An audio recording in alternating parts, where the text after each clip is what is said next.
Fala galera do NW Review, hoje falando aqui sobre a Supercopa Europeia, que teve um confronto entre Liverpool e Chelsea, que sagrou o Liverpool campeão aí europeu em cima do Chelsea. Quem vai estar nos contando um pouco aí são os nossos analistas lá do NW, Daniel Clabundi e o Felipe Henriques. Roda a vinheta!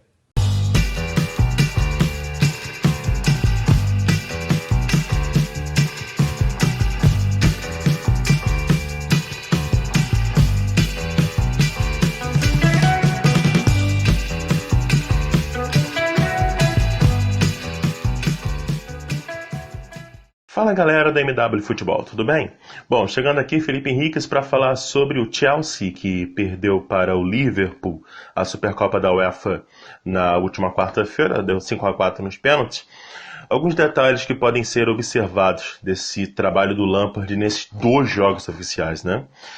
O fato do time ter mostrado nessa última partida uma transição defensiva melhor, né? O time tinha apresentado muitos problemas na pré-temporada, sofrendo muitos gols, e também no jogo contra o Manchester United, né? Foi goleado na estreia da Premier League no último domingo.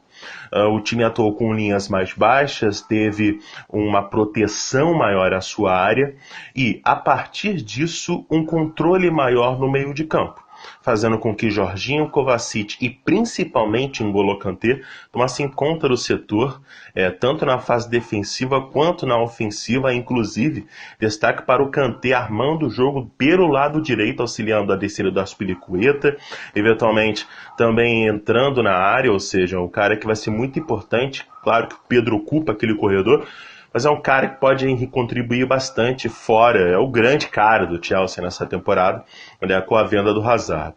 Outro detalhe interessante, o fato do time ter conseguido ser fatal nos contra-ataques e levar muito perigo. Fora os dois gols, o Chelsea balançou 4 vezes a rede. Tudo bem que nas 2 vezes a árbitra anulou bem até os gols do Pulisic, golaços do Pulisic e do Mount. Porém, chama muita atenção como o time tem sido vertical e muito objetivo nisso. Kanté acelerando pela direita, Kovacic fazendo a saída pela esquerda, auxiliando Emerson Palmieri para descer um pouco mais. Diferente do que foi o jogo contra o United, com Azpilicueta e Emerson avançavam muito até a linha de fundo. Nesse jogo, Azpilicueta fechou um pouco mais pela direita, deu liberdade para o Kanté avançar, e pelo lado esquerdo, Emerson avançava mais, aproveitava o corredor, fazendo com que ainda pelo lado esquerdo, o Pulisic infiltrasse, flutuasse por dentro e também, claro, o Kovacic ajudasse a armar. No segundo tempo, quando entra o Mason Mount, o Mason entra também pelo lado esquerdo. Ele faz também essa função. E é muito legal ver o quanto que esse garoto tem mostrado personalidade. Fez um bom jogo contra o United e de novo foi bem contra o Liverpool. A grande questão é ver quando esse time vai saber amadurecer para transformar desempenho em resultado. Eu sou da opinião de que o Chelsea foi melhor até do que o Liverpool. Teve contextos bem interessantes que eu já descrevi, e além disso, o fato do time ter conseguido usar os dois wingers com muita qualidade. Tanto Pedro quanto Pulisic foram muito bem. E o Giroud, como esse cara que conseguia prender os zagueiros, o ataque do Chelsea levou muito perigo ao ataque do Liverpool. Claro que no segundo tempo o time teve uma queda física, o Liverpool cresceu, é difícil jogar contra aquele trio de ataque, né? O Salah, Firmino e o Sadio Mané, porém fica aí a expectativa do que o Lampard pode trazer ao Chelsea nessa temporada. Eu acho que podemos sonhar pelo menos com uma taça de Copa, por conta desse time poder jogar uma competição e visar títulos que tem vindo na última temporada. É muito cedo para avaliar o trabalho do Lampard, é muito cedo até para condenar o Abraham, que perdeu o pênalti, infelizmente, e com a defesa do Adrian, né, para dar o título ao Liverpool. Porém, é claro que a gente pode dizer que para o início de trabalho, os resultados não estão vindo, mas a perspectiva de desempenho é muito maior, muito melhor do que esperava no final da última temporada, principalmente pelo embargo aí da janela de transferências. Valeu, galera, aprendemos juntos.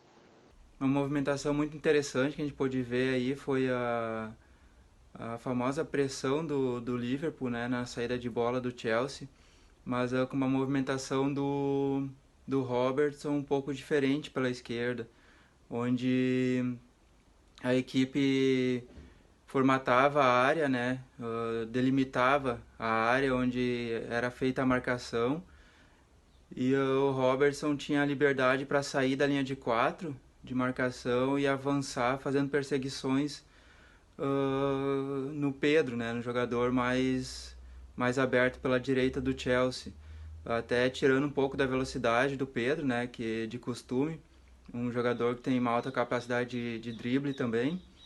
Então, eu sempre quando fazia essa marcação, o Pedro recuava um pouco até a linha de 3 de meio do Liverpool para tentar recuperar essa bola, né, tentar receber a bola para sair em velocidade. Então nessa situação o Robertson se deslocava, né, se desvencilhava da linha de 4 do Liverpool para chegar no Pedro e fazer uma perseguição nele, pressionando ele para que voltasse para o seu campo de defesa, né, e não conseguindo evoluir aí na transição ofensiva do Chelsea. Outra movimentação que a gente pôde ver foi o pressing, né, o gang pressing, que é a pressão pós-perda do Liverpool, que eles também delimitavam, faziam uma espécie de uma barreira, né, no campo de defesa do Chelsea. Então, conseguiam ficar homem a homem, né, faziam boas interações ali homem a homem, o jogador do Liverpool com algum jogador do Chelsea na marcação individual, só que ao mesmo tempo eles formavam uma linha na intermediária defensiva do Chelsea, onde não deixava ele sair na transição ofensiva. Já no ataque o Liverpool usou bastante o jogo entre linhas, que o Chelsea tinha uma marcação um pouco mais afastada, né, um pouco mais frouxa, digamos assim, né, o jogo entre linhas deles estava bem aberta essa marcação, então o Oxlade-Chamberlain jogava bem entre essas linhas, o Salah pelo outro lado, enquanto isso o Mané jogava pelo meio. No segundo tempo o Oxlade-Chamberlain provavelmente deve ter cansado, né, porque está voltando de lesão, ficou aí uma temporada praticamente parado. Então entrando o Firmino, que foi muito bem nos 4 minutos iniciais aí do segundo tempo, conseguiu uma assistência para o gol do Mané e mais uma assistência para a finalização do Fabinho, né, que passou muito perto do gol, quase marcando o segundo gol da virada aí do Liverpool. Então foi um jogo bem tático da equipe do Liverpool, né, jogando bastante entre essas linhas, né, progredindo bastante entre essas linhas, né, o Chelsea sofrendo bastante. E foi praticamente o jogo do Liverpool foi praticamente esse, né?